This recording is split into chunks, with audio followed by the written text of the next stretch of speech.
კარატე შექმნილი არის, ზოგადად შექმნილი იყო მე-19 საუკუნის დასაწყისში, იმისთვის, რომ ოკინაველებს ქონოდათ მეტი თავდაცვის უნარი.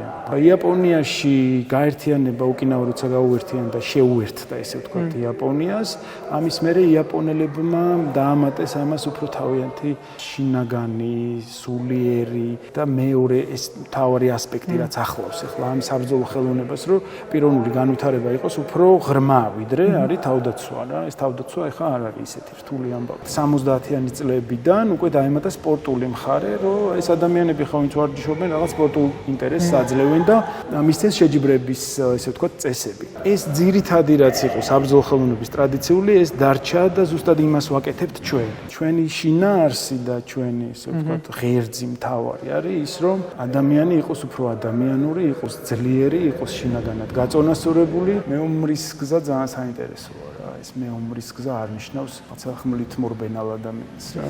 მეომარი ხარ შიგნიდან, მეომარი ხარ და რაღაცებს იღებ როგორც არის ისე და რაღაც მიზნები რაც გაქვს ამას აკეთებ რა.